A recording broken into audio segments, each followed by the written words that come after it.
여러분들 잘 아시다시피 요즘 이인영 통일부 장관 연속해서 매일같이 2, 3일이 멀다 하게 한미 연합훈련은 안 해야 된다. 이렇게 지금 여론을 조성하고 있어요. 미국 정부와는 정반대의 길을 갖고 있는데 이 이인영 장관이 연합훈련 계속 이렇게 훈합훈련 하지 말자라고 하는 것은 본인이 첫째로는 전대협 의장 출신이잖아요. 그렇기 때문에 자기가 전문적인 지식을 갖고 있다는 것을 폼잡으려 하는 측면. 그 다음에 하나는 고위 정치인이라는 것을 폼잡으려 하는 측면. 그러니까 그냥 이 행정관료 출신의 장관이 아니다 이거죠. 이 무게 있는 영향력 있는 정치인이라는 거죠. 이런 것을 좀 과시하는 측면. 그런 측면에서 계속적으로 이렇게 연합훈련을 건들고 있다. 이런 또 보도가 나오고 있습니다.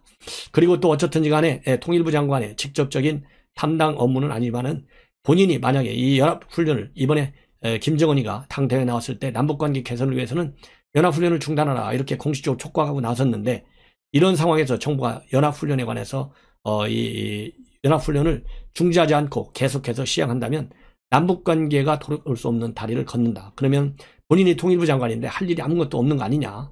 이런 위기의식 때문에도 연합훈련에 관해서 저렇게 총대를 들고 나섰다라는 해석도 나오고 있습니다. 자, 참 큰일 났어요. 그래서 이러다 보니까 지금 대통령이 뭘 해야 돼요? 지금 이 시국에 가장 큰 것이 김명수 사퇴를 유도하는, 사퇴를 명령하는 거예요. 근데 이 사퇴에 관해서 김명수 이번에 이 건에 관해서 대통령은 아직까지도 이 직접적인 언급을 하지 않고 있습니다. 그렇기 때문에 시청자 여러분들께서요, 제 방송 주변 분들하고 많이 공유해서 이 대통령의 첫 육성 멘트가 나와야 되겠다. 이제 뭐 월요일, 내일 모레인데요. 월요일 날 또 이 수보회에서 한마디 할지 모르겠는데 지금 월요일 날까지 기다릴 정도로 지금 여유 있는 상황 아니거니와 김명수의 위법, 이건 사실상 위법 행위잖아요. 이것이 그렇게 약한 것이 아니다. 그래서 대통령이 즉각적으로 육성 멘트를 내놔야 되고 그게 안 되면 대변인 명의로라도 대통령이 이렇게 생각해서 김명수 사퇴하겠다. 사퇴 처리하겠다. 요렇게 나와야 되는 거 아니에요? 그렇기 때문에 우리 국민 여러분들께서 이번 사태의 엄중성 그리고 김명수 즉각 사퇴를 해야 돼 시키는 그런 압박 여론을 많이 조성해야 된다는 말씀을 드립니다. 그리고요, 지금 현재 임성근 탄핵과 관련해서 헌재가 전원 재판부에서 하고 그다음에 이석태 헌재 재판관을 주심으로 선정까지 했어요. 그런데 지금 전반적으로는 2월 달 안으로, 그러니까 2월 달에 사표가 처리되게 되어 있지 않습니까? 그 안에 결정 나기는 굉장히 어려울 것이다 라는 얘기들을 많이 하고 있고요.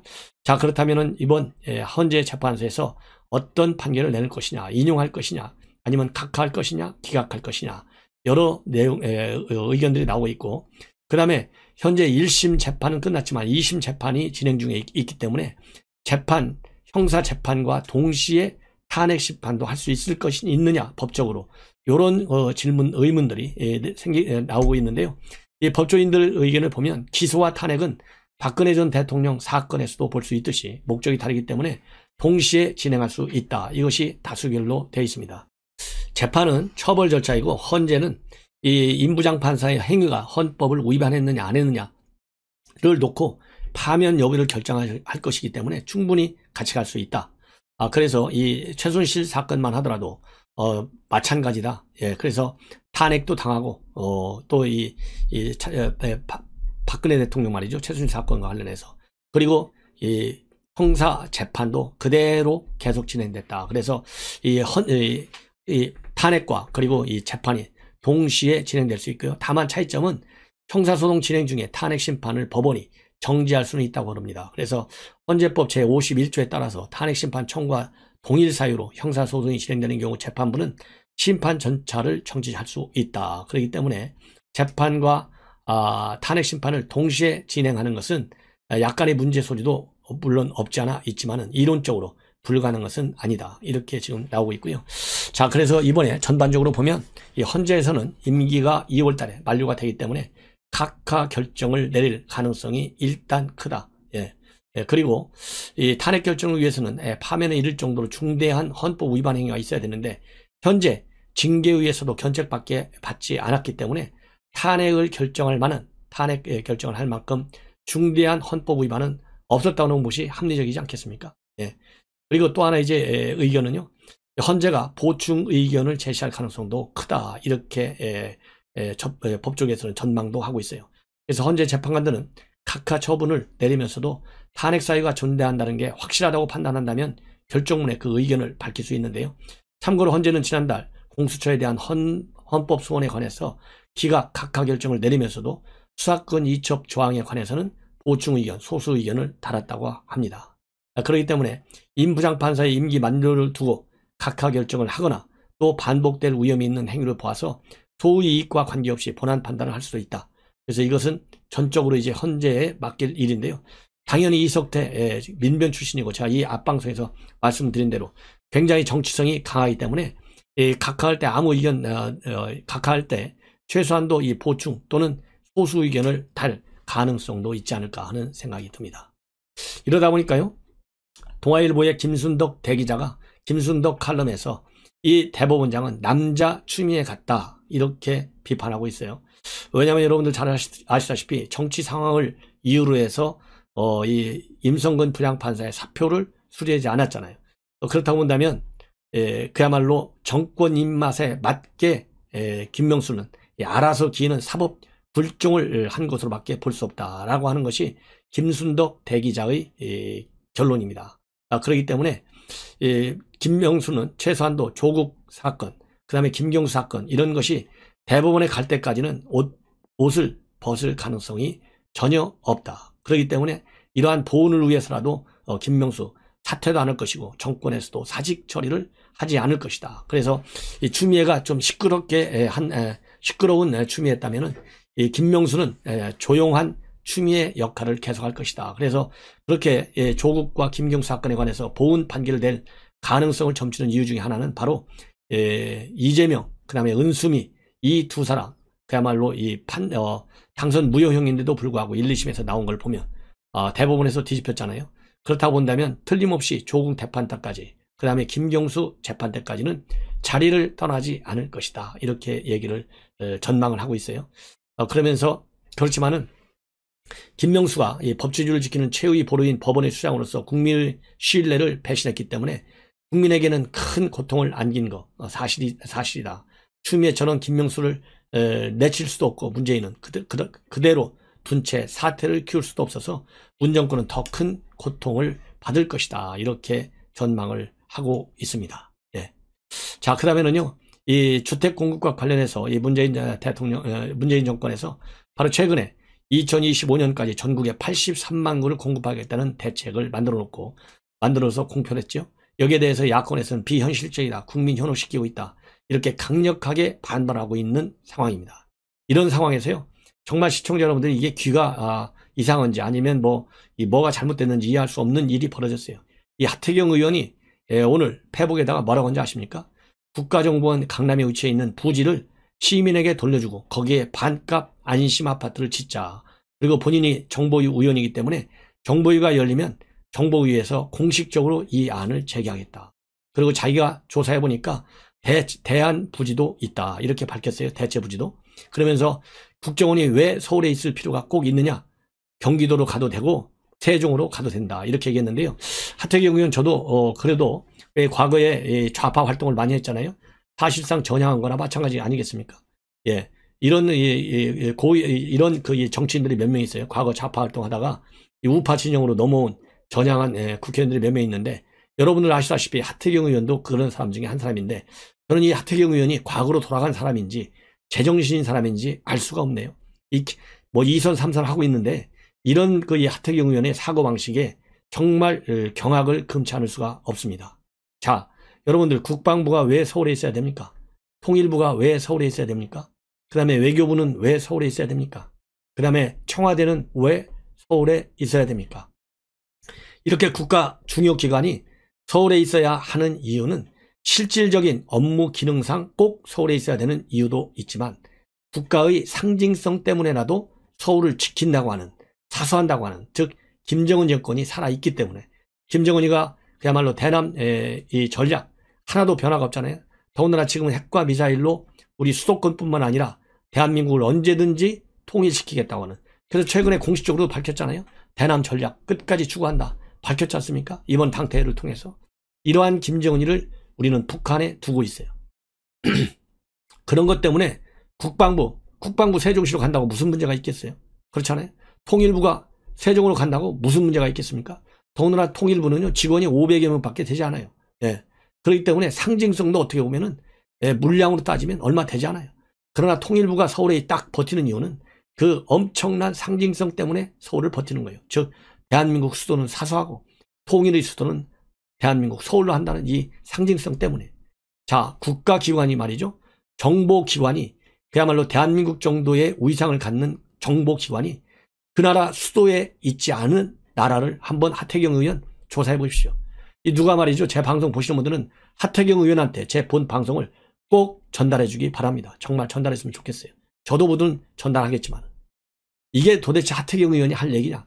굉장히 실망스럽다. 먼저 그래서요, 대체부지 조사하겠다 하지 말고 국가정보기관이 수도권에 존재하지 않는, 그야말로 OECD 국가 중에 몇 개 국가나 수도권에 존재하는지, 그리고 대한민국 정도의 국제사회에서의 그런 위상을 갖고 있는 나라 중에 정보기관을 수도권에 갖고 있지 않는 나라는 또 어디에 있는지도 조사해서 페북에 올려달라. 예. 대한민국 국가정보원의 부지를 갖다가 아파트 짓는 거 물론 중요합니다. 그러면 경기도나 세종시로 가는 국가정보원, 서울에 있는 국가정보원의 상징성, 지금 그러자도 말이죠. 현 문재인 정권이 대공수사권을 지금 빼갔잖아요. 경찰로 넘겼잖아요. 지금 현재 법안이 다 통과됐지 않습니까? 그래서 김정은이가 제일 바라는 것은요, 국정원 없애는 거고, 국정원 없애는 것 중에 제일 중심이 국가정보원의 대공수사권을 없애는 것이고, 국가보안법을 없애면서 국정원을 유명무실화시키는 거예요. 자, 그러면 국가정보원을 이제는 서울까지 떠나게 한다. 지금 이런 기능이 다 뺏겼는데, 김정은이가 바라는 이런 국가정보원의 중요한 국가안보 기능을, 그러지 않아도 지금 문재인 정권이 안보 기능 다 없앴다고 난리지 않습니까? 안보, 지금 현재 한미연합훈련도 안 하는 거 아니에요? 훈련장도 없는 거 아니에요? 9.19 군사합의 때문에 많이 폐기시키고. 이런 상황에서 국가정보원을 왜 강남에 그 좋은 자리에 갖다 두어야 하느냐. 그래서 또 평수까지도 다 공개했어요. 평수까지도. 이게, 이런 사람이 어떻게 정보기관을 다루는 정보위 위원이 될 수 있느냐. 국민의힘에서는요, 이런 하태경이 바로 제거하십시오. 예, 정보위에서. 예. 이거 한마디로 과거 좌파 운동할 때의 하태경의 본 모습이 이럴 때 튀쳐나오는 거예요. 이게 기가 막힌 아이디어라고 지금 페북에 공식적으로 올려놓고, 정보위 멤버니까 정보에서 발표하겠다 했는데요. 정보에서 국민의힘 제대로 국민들한테 안보를 지키는 정당이라는 정체성을 심판받으려면 하태경 의원 빼시라. 아니면 하태경 의원 즉각 사과하라. 예, 사과하라. 그리고 이런 해괴망측한 아이디어를 어디서 구했는지도 밝혀라. 라고 저는 요청하고 싶습니다. 네. 정말 여러분들 뭐 기가 막히지 않습니까? 네. 자, 이거는 제가 흥분해서 말씀드리는 것이 절대 아니고, 그야말로 이 기사를 보는 순간 너무나 이게 하태경 의원 좋은 말 얼마나 많이 해요. 그야말로 이 문재인 정권의 비판 하는 때 얼마나 논리적이고 합리적이고 말도 잘하다네요. 워딩도 좋고. 이런 하태경 의원의 이 멘탈리티가 어디로 사라졌게 돼. 무엇 때문에 사라져갖고 국정원 부지를 갖다가 아파트 부지로 만들자. 그리고 세종이나 경기도로 가라. 이런 논리가 나왔는지, 도대체 하태경 의원이 정신 바짝 차리고 이런 페북을 썼는지 궁금하다 이겁니다.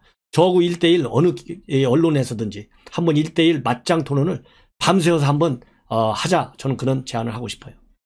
자, 이제 또 하나 말씀을 드리겠는데요. 뭐냐면 이 불법 출금 김학의 이 사건이 계속해서 지금 수원지검에서 수사를 하고 있는데요. 빨리 수사 결과가 발표돼야 될 것 같아요. 왜냐하면 김학의 사건을 공수처로 또 넘겨라. 이런 이 요구가 나올 수도 있어요. 그런데 지금 방금 조선일보 보도를 보면 당시 총장이 문무일 검찰총장이었는데요. 이성윤이가 당시에 뭘 하고 있었느냐면 반부패 강력부장을 하고 있었고, 그 다음에 윤대진, 지금 사법연수원 부원장이잖아요. 윤대진이가 당시에는 법무부 검찰국장이었어요. 그래서 최근 언론 보도를 보면 윤대진과 이성윤이가 당시 안양지청에서 김학의 사건을 제대로 수사를 하는데, 즉 이규원이 담당 검사의 불법성까지도 전부 파헤쳐가지고 수사를 하려고 당시 고검인 수원고검에 보고하려고 하는데, 바로 이성윤과 그리고 윤대진 당시 검찰국장의 외압 때문에 수사를 중단하고 별 문제가 없는 것으로 종결 처리된 그런 의혹들이 지금 제기되고 있고, 이 의혹이 현재 수사를 되고 있는데요. 그 당시에 이성윤이가 또 어떤 이 일을 저질렀냐면, 당시 검찰총장이었던 문무일 총장한테 이러한 김학의 불법 출금과 관련해서 일체 보고하지 않았다. 특히 안양지청에서 수사를 하다 보니까 이규원 검사가 가짜 사건물을 붙이고 또 이 출입국 공무원들이 출국 정보를 무단으로 검색한 사실까지 밝혀졌지 않습니까?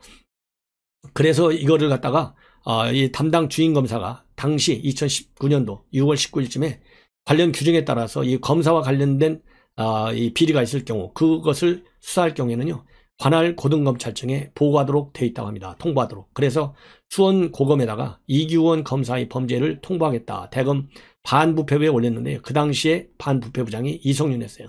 하지 말라 이렇게 지시가 내려왔어요. 검찰 법무부에서도 마찬가지 수사 외압이 행해진 것으로 그렇게 언론에 계속적으로 보도되고 있는데요. 이때 문무일 총장은 이 안양지청이 수사 외압을 받고 있어서 받으면서 수사를 중단한 사실을 전혀 몰랐던 것으로 그렇게 알려지고 있고 또 이 몰라게 된 것은 당연히 반부패부장인 이성윤이가 보고를 안 한 것이죠. 그렇기 때문에 전혀 알 수가 없었다. 그래서 당시에 문무일 총장이 이런 것을 보고를 받고 알았다고 한다면 수사를 계속하라 안양지청에 그렇게 보고를 했고 또 이규원 검사의 비행위에 관해서도 수사를 했을 가능성이 컸을 것이다. 이런 지금 보도가 나오고 있어요. 왜냐하면 2019년도 5월 달에 수사권 조정안이 논의될 때 정부안에서 수사권 조정 그것이 이번에 1월부터 이제 시행되는 거지 않습니까? 기자회견은 도중에 수사권 조정안에 관한 기자회견 도중에 갑자기 양복 재킷을 벗어가지고 한 손으로 흔들면서 뭐라고 했느냐. 옷이 흔들리지만 흔드는 것은 어디냐 하면서 검찰이라고 옷을 쥐고 흔드는 정치 권력을 비판한 바 있습니다. 이걸로 보면 당시에 틀림없이 외압에 대해서 굉장히 불만이 많았었는데요. 그리고 이 강한 유감을 표명했었는데 수사 중단 외압 과연 가능했겠느냐. 절대 불가능할 것이다. 이런 또 보도가 나오고 있습니다. 자, 어떻게 됐든지 간에요. 전 정권, 아까서 말씀드린 대로 문재인에 대한 아부가 도를 넘고 있죠. 통일부 장관이라는 사람은 김정은이하고 똑같은 얘기를 해대고 있죠. 그 다음에 하태경 같은 이 국민의힘, 그나마 믿는 도끼 발진시킨다고 하태경 의원은 국정원을 경기도나 세종시로 넘기고 거의 다 아파트 지차, 이런 어처구니 없는 국가안보를 갖다가 헌신짝만도 못하게 내팽개치는 이런 사람이 야당에 있습니다. 그리고 이 법치주의를 무너뜨리는 여당, 가차없는 비판에 동참해 줄 것을 당부드립니다. 대단히 고맙습니다. 에서는 그동안에 다양한 배경과 능력의 동료들과 일할 수 있었는데 수십 년간 그 중에서도 외교부 장관으로서 보낸 시간이 가장 자랑스럽다. 그리고 마음을 설레게 하는 추억으로 남게 될 것이다. 이렇게 얘기를 했습니다. 그리고 지난 몇 년간 남북관계는 물론 주변 사국과의 관계에도 여러 가지 변화가 있었다고 그러고 이 외교부 업무 방식도 많이 진화했다. 이렇게 얘기를 하고 있습니다. 그러면서 국민에게 봉사하는 외교부의 역량과 자세를 유감없이 보여드릴 수 있는 기회가 되기도 해서 굉장히 고맙고 뿌듯하다. 이렇게 얘기를 했는데요. 전반적으로 물론 이임사니까 덕담 수준의 좋은 얘기를 많이 해야 되는 거 아니겠어요? 그런 측면에서는 이해할 수도 있는 것도 있지만은 이 아쉬운 것은 이 국민 여러분께 기대에 어긋나지 않게 그런 실수도 너무 많았던 점, 그리고 이 강대국 관계 지금도 굉장히 어렵다고 하는 현 상황에서의 이 외교안보 관계의 실상, 이런 거에 관해서도 한번 짚어주고 이런 것들을 본인이 다 제대로 하지 못한 부분을 외교부 이 외교관들이 제대로 좀 해서 국민의 기대를 충족시키고 지금 굉장히 어려운 이 외교 현황을 잘 극복해 달라, 이런 얘기들이 좀 더 직설적으로 우리 국민들 가슴에 와닿게 해줬으면 더 좋지 않았을까 하는 생각이 듭니다. 제가 이런 말씀을 드린 이유는 그동안의 강경화 외교에 대해서 말도 많고 탈도 많았잖아요. 그리고 주요 NSC 회의에도 초대도 못 받고 이런 것들이 쌓이다 보니까 그야말로 가장 무능한 이 외교, 가장 무능한 이 정권에서 외교 장관을 한 거, 물론 개인적으로는 영광이겠지만 저는 고위직 공직자들에게 당부하고 싶은 것은 개인의 영광과 이 영예, 명예, 또 자긍심이 국가 발전과 꼭 평행을 이룰 정도로 나란히 가야 된다. 그렇지 않고 개인 혼자서만 영광으로 알고 국가는 불행해지고 이런 능력을 가진 이 강요가 더 이상 나오지 않도록 문재인 대통령이 정말 남은 1년 동안 이제 몇 명이나 강요가 더 나올지 모르겠지만요. 별로 나올 사람도 없겠죠. 그렇지만은 인선에 신중을 기해달라는 측면에서 지적을 아니할 수가 없습니다. 그리고 이 정의용 장관에 대해서도 또 많이 지켜올리고 있어요. 이 한반도 평화 프로세스 중추적 역할을 해오신 분이고 남북관계의 결정적인 지금 시기에 외교부를 이끌 최적의 책임자다. 이렇게 얘기하고 최적 임자다. 이렇게 얘기하고 있는데요. 이거 국제사회에서 보는 정의용에 대한 평가와 정반대의 평가를 하고 있다. 그래서 정의용 장관에 대한 당부도 이런 식의 당부가 아니고, 그리고 이 과거에 대한 평가도 이런 식의 축켜 세우는 일방적